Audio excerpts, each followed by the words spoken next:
ഞാൻ ഹൈമാവതി കൃഷിയുള്ള യൂട്യൂബ് ചാനലിലേക്ക് സ്വാഗതം. ഇന്നിപ്പോൾ എന്താ ഞാനിവിടെ എടുക്കാൻ പോകുന്നത് വെച്ചാൽ ഈ ടി വിൻ്റെ ഒരു ഇതുണ്ട് ഇവിടെ. ടി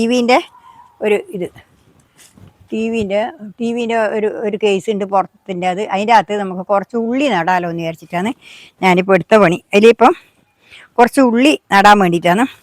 ഇതിലിപ്പോൾ എന്തെല്ലാം ഇടുന്ന വെച്ചാൽ കുറച്ച് അടിയിൽ കാടിടുക. ഇതിൻ്റെ അകത്ത് ഉള്ളി നടാമെന്ന് വിചാരിച്ചിട്ടാണ്. വെല്ലുള്ളിയാണ്. ഉള്ളി വിത്ത് ഇവിടെ 4 വിത്തുണ്ട് ഇടാം. കണ്ടില്ലേ? ഇത് മുളച്ചത് കൊണ്ട് ഇത് ചാടാൻ കയ്യിൽ വെച്ചിട്ടാണ്. മുളച്ചിനി ഇത് നടാന്ന് വിചാരിച്ചിട്ടാണ് ഇപ്പോൾ എടുത്തിട്ടുള്ളത്. ഇത് നട്ടിട്ട് അതിൻ്റെ അകത്ത് നടാം. ഇതിപ്പം മുറിച്ചിട്ട് നട്ടാലും മതി. പക്ഷേ മുറിച്ചിട്ട് നട്ടാൽ ഇപ്പം ഇങ്ങനെ കീറി നട്ടാലും കുഴപ്പമൊന്നുമില്ല. പക്ഷേങ്കിൽ അത് കീറാണ്ട് ഇങ്ങനെ നട്ടാലും കുഴപ്പമില്ല. കീറി നടുന്നുണ്ടെങ്കിൽ കുറേ ആവും. ഇത് 2-3 പൊളപ്പാണ്. ഇപ്പം കണ്ടില്ല.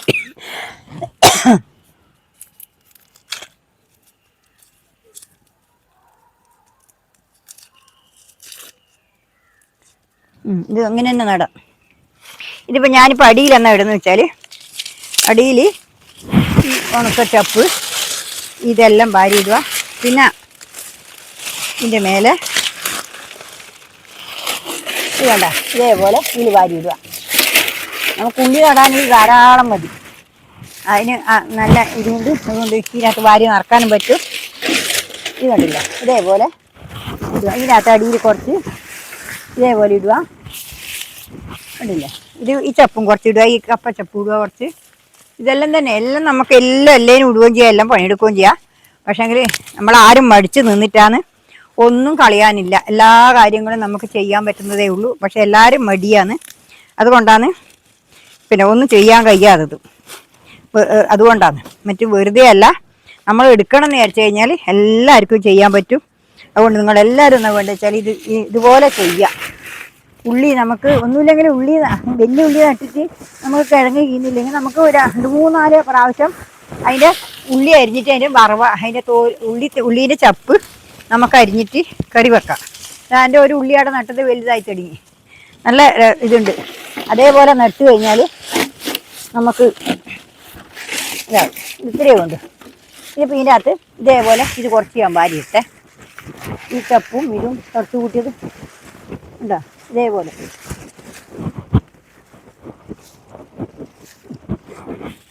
കുറച്ച് വാരിയിട്ടിട്ട് ഉണ്ടല്ലേ.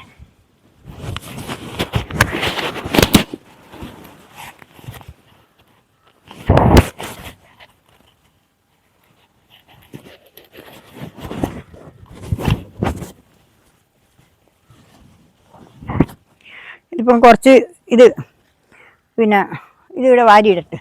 കുറച്ച് ഇതിനകത്ത് വെക്കാം, ഇതിനകത്ത് വാരിയിടാം. ഇപ്പം കണ്ടില്ലേ, ഇതേപോലെ നമുക്കത് അങ്ങ് താഴെ വരുമല്ലോ. അതുകൊണ്ട് അതിൻ്റെ മേലെ നമുക്ക് കുറച്ച് ഇതിട്ട് കഴിഞ്ഞാൽ നല്ലപോലെ അമ്മിയോടും. കണ്ടാ, ഇങ്ങനെ ഇട്ടിട്ട് കുറച്ച് ദിവസം കഴിയുമ്പോഴേക്കും അത് നല്ലൊരു വളമായിട്ട് വരും. ഇതിപ്പോൾ ഞാൻ ഇവിടുന്ന് കുറച്ചും കൂടി ഇടുന്ന് എടുക്കട്ടെ. ഇതെന്ന് വെച്ചാൽ ഈ പിന്നെ മിഷൻ പോലെ എൻ്റെ വെള്ളം പോകുന്ന ഒരു ടാങ്കിയാണിത്. ആ ടാങ്കിൻ്റെ മേലെയാണ് ഞാനിപ്പോൾ എടുത്ത് വെച്ചിട്ടുള്ളത്. ഇതിൻ്റെ മേലെ വഴക്കിയിട്ട പുല്ലുണ്ടായിരുന്നു, അതാണ് ഞാനിപ്പോൾ കോരിയിട്ടിടുന്നത്. ആ പുല്ല് അമിഞ്ഞിന് കുറച്ച് മണ്ണും എല്ലാം കൂടി ഉള്ളതാണ്. ഞാൻ പിന്നെ അതെല്ലാം ലേശം അങ്ങ് ഇട്ടേക്കാന്ന് വെച്ചിട്ട് ആ പുല്ലടക്കം നല്ല കളറ് വന്നിന്, കറുപ്പ് കളറായി. അതുകൊണ്ട് അത് വാരി ഇട്ടേക്കാന്ന് വെച്ചിട്ടാണ് ഞാനിപ്പോൾ ഇത് എടുക്കുന്നത്. ഉണ്ടല്ലേ, ഇതേപോലെ ഇപ്പം ഇങ്ങനെ വാരിയിട്ടിട്ട്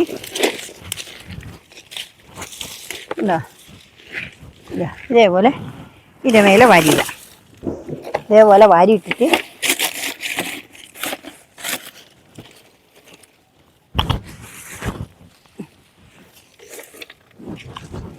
ടി വിൻ്റെ കേസായത്. ഇതിൻ്റെ പുറത്തെ ആ ബാക്കിലത്തെ ബാക്ക് ഭാഗത്തുള്ള കേസായത് നിങ്ങൾ കണ്ടില്ലേ. ഇതിൻ്റെ അകത്താണ് ഞാനത് കളയണ്ടെന്ന് വെച്ചിട്ട് കൊടുത്തിട്ടില്ല. ആക്രിക്കാർ വന്നേരം ഞാൻ വിചാരിച്ചു അതിലൊന്നും നമുക്ക് നടാലോ, ഇത് കുറേ കാലം ഉപയോഗിക്കുകയും ചെയ്യാലോ, അങ്ങനെ പൊട്ടിപ്പോവില്ലല്ലോ. നമ്മളിപ്പോൾ പൈസ കൊടുത്ത് വാങ്ങുമ്പം ഇങ്ങനത്തെ ഒരു കൊട്ട വാങ്ങേണ്ടിക്ക് പണിയില്ലേ. ഇനിയിപ്പോൾ ഞാൻ ഈ ബോട്ടി മിശ്ര ഇടുന്ന് കുറച്ച് ചാരം ഇടുന്നുണ്ട് കേട്ടോ. കുറച്ച് ചാരവും കൂടി ഇടുന്നുണ്ട്. ഈ ചാരം ഇട്ട് കഴിഞ്ഞാൽ എന്താ വെച്ചാൽ ഈ കാടെല്ലാം എല്ലാം അങ്ങ് ഇതായിട്ട് പോയിക്കോളും. അണുക്കളെല്ലാം അങ്ങ് പോയിക്കോളും. ഈ ചാരത്തിൻ്റെ മേലേന്ന് അങ്ങ് ഇതായിക്കോളും. ഇനിയിപ്പോൾ ഇതിൻ്റെ മേലെ കുറച്ചും കൂടി നമ്മൾ ഇതെല്ലാം കൂടി ഇട്ട് വെക്കാം. കണ്ടില്ലേ, ഇത് മതി, ഇത്രേ വേണ്ടു. ഇതെല്ലാം കൂടി ഇതിലിട്ടിട്ട് നമുക്ക് ഇതങ്ങ് 2-3 ദിവസം കഴിയുമ്പോഴേക്ക് ഇത് കുറേ താണ് വരും. താണ് വന്നിട്ടാകുമ്പം നമുക്ക് എന്തെങ്കിലും വേണ്ടിയെങ്കിലും ഇട്ട് കൊടുക്കാം. ഇതിപ്പോൾ ഇത് മതി. ഉണ്ടല്ലേ, ഇതേപോലെ നട്ട് കൊടുക്കും. ഇനിയിപ്പോൾ ഇതിൻ്റെ അകത്ത് നമുക്കത് നട്ട് കൊടുക്കാം. കണ്ടില്ലേ, ഇത് 4 എണ്ണം ഉണ്ട്. ആ 4 എണ്ണവും ഞാനവിടെ നട്ട് കൊടുക്കട്ടെ. ഒന്നിൻ്റെ അകത്ത് 4 എണ്ണം നടാൻ കഴിയും.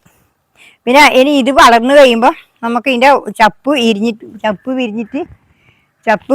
എടുത്തിട്ട് അരിഞ്ഞിട്ട് നമുക്ക് കറി വെക്കാം, വറവാക്കാനും കഴിയും. എന്താ ഇതേപോലെ ഇവിടെ വെക്കാം.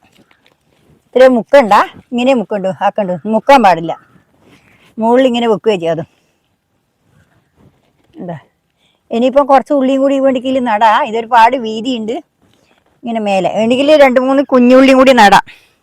തൽക്കാലം ഇതൊന്ന് നടാം. ഇനി ഇതിൻ്റെ അകത്ത് വേണ്ടിക്കലായി 2-3 കുഞ്ഞുള്ളിയും കൂടി നട്ടു കൊടുക്കാം. ഉണ്ടല്ലേ, ഇതേപോലെ വെച്ചിട്ട് ഇവിടെ നട്ടു കൊടുക്കാം. ഉണ്ടല്ലോ, ഞാൻ ഉള്ളി നടുന്നത് നിങ്ങൾ കണ്ടില്ലേ. ഇതേപോലെ ആ ഉള്ളി നട്ടു കൊടുത്താൽ എൻ്റെ ഇവിടെ ഞാൻ ഒരു ഉള്ളി വെച്ചിട്ടുണ്ട്, നിങ്ങൾക്ക് കാണിച്ചു തരാം. അതിൻ്റെ ആ ഉള്ളി നല്ല ഉഷാറായിട്ട് വരുന്നുണ്ട്. അത് പിന്നെ ഞാൻ അതിൻ്റെ അകത്ത് ഒരു ഉള്ളിയേ ഉള്ളു വരുന്നത്. അത് ഞാനവിടെ വെച്ചിട്ട് നോക്കുമ്പോഴേക്ക് നല്ല ഇതായിട്ട് വരും. അതിപ്പോൾ കുറച്ച് ദിവസം കഴിഞ്ഞിട്ടാകുമ്പോൾ നമുക്കത് ഉള്ളി വെച്ചിട്ട് മുറിച്ചിട്ട് കറിയാക്കി വെക്കാം. കണ്ടാ, നല്ല ഉഷാറോടെ വരുന്നുണ്ട്. അതിനി കുറച്ച് ദിവസം കഴിയുമ്പോൾ നമുക്കത് ആക്കി വെക്കാം. വേണ്ട, എന്താ ഇത് കണ്ടില്ലേ, അത് കണ്ടില്ലേ, ഇത് വേണ്ട. ആ ഉള്ളിച്ചപ്പ് വേണ്ട, അത് പൊടിച്ച് വന്നിട്ട് അതേപോലെ വന്നിട്ടാകുമ്പോൾ നമുക്ക് അതിന് ഉള്ളി കിട്ടിയിട്ടില്ലെങ്കിൽ ഉള്ളി ചേച്ചി കിട്ടിയിട്ടില്ലെങ്കിൽ വെല്ലുള്ളി ചേച്ചി കിട്ടുമെന്ന് അറിയില്ല. ചേച്ചി കിട്ടിയിട്ട് നമുക്കത് അരിഞ്ഞിട്ട് കറി വെച്ചോണ്ട് വെക്കാം. ഇടയ്ക്കിടയ്ക്ക് നമുക്ക് വേഗം ഒരാഴ്ച കൊണ്ട് തന്നെ തിരി വരും. നമുക്ക് ഉള്ളിത്തോല് തോരൻ വെക്കാം. അതുകൊണ്ട് ഇത്രയേ ഉള്ളൂ. നാളെ വേറെ വീഡിയോ ആയിട്ട് ഞാൻ വീണ്ടും വരുന്നത്. നന്ദി, നമസ്കാരം. എല്ലാവരും എൻ്റെ വീഡിയോസ് വേണ്ടി സപ്പോർട്ടാക്കണം. നിങ്ങൾക്ക് എല്ലാവർക്കും എൻ്റെ ഹൃദയം നിറഞ്ഞ ആശംസകൾ. നന്ദി, നമസ്കാരം. ലൈക്ക് അടിക്കുക. ലൈക്ക് അടിക്കുമ്പോൾ ഹൈപ്പ് വരും. ഹൈപ്പ് വന്നിട്ടാകുമ്പോൾ ആ ഹൈപ്പും കൂടി ഒന്ന് അടിച്ചു കൊടുത്തിട്ട് നിങ്ങൾ എന്നെ സപ്പോർട്ടാക്കണം എന്നാണ് നിങ്ങളോട് പറയാനുള്ളത്. എല്ലാവർക്കും എൻ്റെ ഹൃദയം നിറഞ്ഞ ആശംസകൾ. നന്ദി, നമസ്കാരം. Good bye.